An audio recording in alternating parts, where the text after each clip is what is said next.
perbincangan soal politik kita itu kan sangat luas, bukan hanya soal siapa yang menang pilpres, bukan hanya soal siapa yang menang pemilu, bukan hanya soal bagaimana membangun koalisi antara partai pemenang pemilu dan yang kalah pemilu, bukan hanya juga soal terkait dengan 100 hari kinerja pemerintah, tapi hobi dari seorang pemimpin, seorang presiden dan wakil presiden itu selalu menjadi pergunjingan. Jadi tidak mengherankan ketika Prabowo Subianto berkunjung ke luar negeri, ke India khususnya beberapa waktu yang lalu, kan menposting bagaimana Prabowo itu datang ke toko buku yang sudah menjadi langganan. Tentu bukan hanya datang, tapi Prabowo memborong sejumlah buku yang sepertinya memang dijadikan sebagai referensi. Bagaimana soal buku-buku politik, sosial, ekonomi, sejarah, filsafat, termasuk juga buku-buku yang terkait bagaimana membangun sebuah peradaban bangsa, juga diborong oleh Prabowo.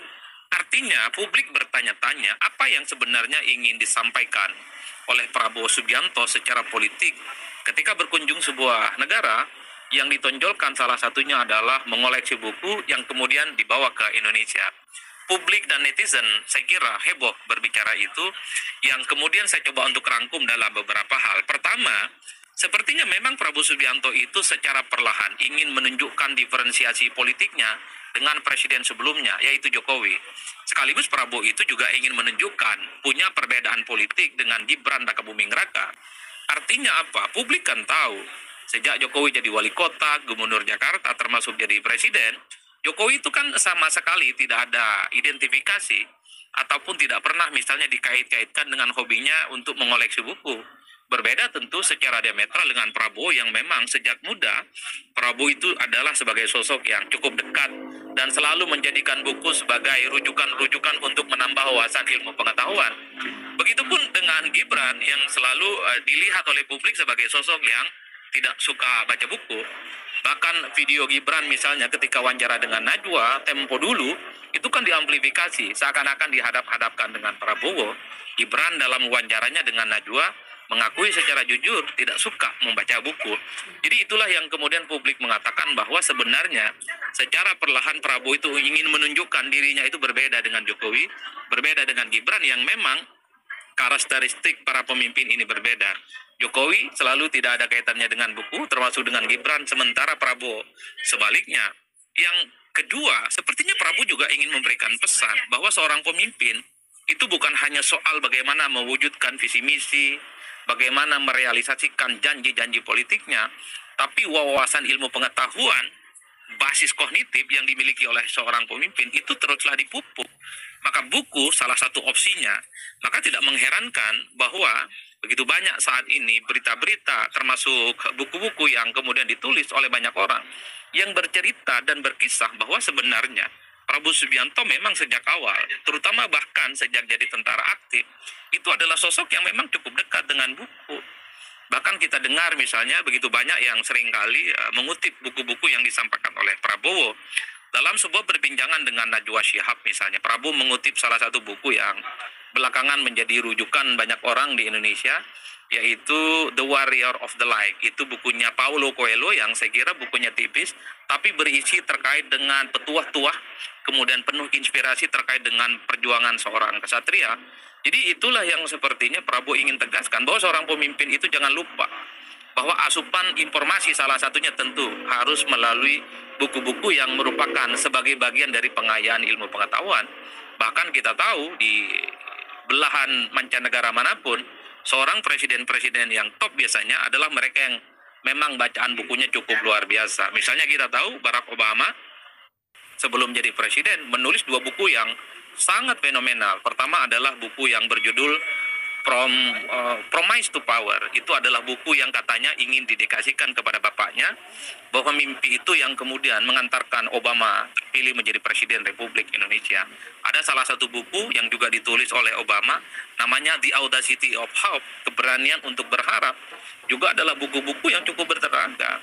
Itu yang kemudian kalau kita ingin samakan dengan pemimpin-pemimpin lain, bahwa dalam banyak hal Prabowo ingin tunjukkan kepada publik di tengah kesibukan seorang pemimpin, seorang presiden, jangan pernah luput dari buku, karena buku itu adalah teman setia yang selalu akan memberikan informasi-informasi yang cukup komprehensif terkait dengan dunia dan terkait dengan apapun tentu saja untuk kebaikan bangsa dan negara. Bahkan presiden-presiden terdahulu di Indonesia, Soekarno adalah sosok yang penggemar baca buku. Kita juga tahu Gus Dur adalah seorang ilmuwan dan intelektual.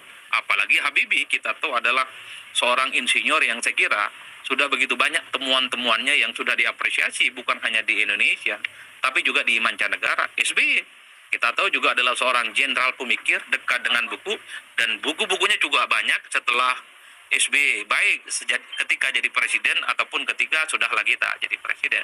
Jadi itu adalah hal-hal contoh yang saya kira baik, bahwa Prabowo itu kan ingin menegaskan satu hal, pemimpin itu tidak boleh jauh-jauh dari buku, karena buku itu adalah jendela dunia, asupan informasi yang pastinya berguna bagaimana membangun sebuah peradaban-peradaban bangsa.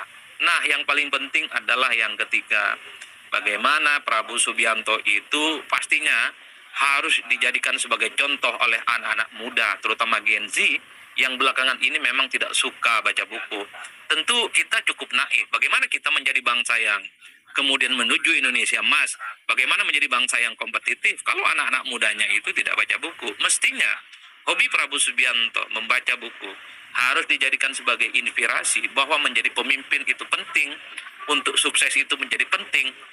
Salah satunya tentu adalah mencintai ilmu pengetahuan dengan cara menjadikan buku sebagai referensi, sebagai bacaan, sebagai teman yang setia untuk selalu mendapatkan ilmu-ilmu pengetahuan. Jadi adik-adik kita, anak-anak muda, kalau Anda ingin sukses dan ingin hebat, ya tentu dalam banyak hal harus mencontoh Prabowo Subianto, terutama hobi dan kegemarannya membaca buku. Bagaimana Anda hebat? Bagaimana Anda bisa berkompetisi dengan yang lain, termasuk di kalangan mancanegara, kalau bacaan dan informasinya terkait dengan apapun tidak didapatkan dari buku salah satunya. Jadi oleh karena itu, salah satu kunci untuk menjadi Indonesia Emas adalah bagaimana inspirasi yang ditunjukkan oleh Prabowo, bagaimana menjadikan buku sebagai referensi menjadi penting untuk dicontoh oleh adik-adik kita di masa-masa yang akan datang. Itulah yang saya kira tiga hal yang selalu menjadi rujukan dan referensi. Maka tidak mengherankan kalau kemudian di kalangan netizen, di medsos itu kan banyak dagelan-dagelan yang muncul. Jadi kalau Anda ingin jadi presiden, maka rajin-rajinlah membaca buku. Maka Prabowo itu adalah contoh bagaimana rajin membaca buku dan kemudian mengantarkan Prabowo jadi presiden. Tapi banyak juga di seberang yang lain mengatakan bahwa tidak perlu rajin-rajin baca buku, tidak perlu suka dengan baca buku, enggak baca buku saja itu sudah bisa menjadi wakil presiden dari Republik Indonesia. Oleh karena itu, itulah yang saya kira bahwa salah satu hobi dan kebiasaan seorang pemimpin di negara kita ini seringkali menjadi rujukan-rujukan dan pembicaraan di kalangan publik. Dulu mungkin banyak yang mengkritik ketika video lawas Gibran Rakabuming Raka yang bilang tidak suka baca buku. Publik juga mengkritik bagaimana misalnya Pak Jokowi itu seakan-akan memang sangat berjarak dengan buku, tapi pada saat yang bersamaan ketika Prabowo Subianto selalu menunjukkan hobi dan kebiasaannya dekat dan memborong buku ketika berkunjung ke luar negeri, itu juga menjadi perbincangan dan pastinya akan selalu dibanding-bandingkan dengan pemimpin-pemimpin yang lainnya. Oleh karena itu, kalau kita membaca rata-rata secara umum, memang seorang pemimpin, seorang presiden, ketika dia identik dan dekat dengan buku, menjadikan buku sebagai teman dalam perjuangan hidupnya, maka itu adalah pemimpin-pemimpin yang menurut para ilmuwan-ilmuwan, menurut para filosof, adalah pemimpin yang sesungguhnya, karena pemimpin itu bukan hanya soal mewujudkan visi misi dan janji politik, tapi basis kognitif, ilmu pengetahuannya itu diasup oleh ilmu pengetahuan yang itu datangnya dari sejumlah buku, dari berbagai referensi, yang kemudian pastinya akan memberikan pengayaan-pengayaan bagaimana mewujudkan sebuah bangsa itu. Oke teman-teman, kalau saya mendengar atau menyimak ya mengenai narasi-narasi yang diutarakan oleh Bung Prayetno yang notabene adalah seorang pakar politik yang luar biasa saat ini ya, memang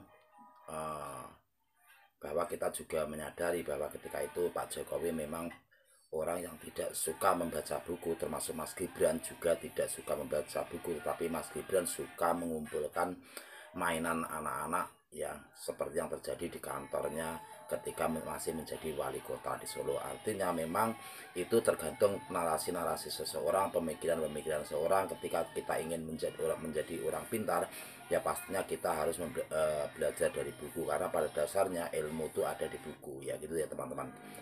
Nah, tetapi itu berbeda, walaupun itu berbeda, banyak yang mengatakan bahwa kita tidak harus belajar buku, kita tidak harus pintar pun jadi presiden. Betul. Kita tidak harus pintar, kita tidak harus membaca buku, kita tidak harus bekerja, itu kita bisa menjadi wakil presiden juga. Itu memang kalau kita lihat dari keadaan negara kita ya, walaupun beberapa pemimpin kita yang tidak mempunyai kualitas ilmu yang mumpuni, tetapi pun tetap saja menjadi pemimpin ya, karena itu pada dasarnya tergantung seorang pemilih itu kualitasnya sampai di mana. Cukup sekian dari saya, Niken Sakit Keder. Assalamualaikum warahmatullahi wabarakatuh. Salam.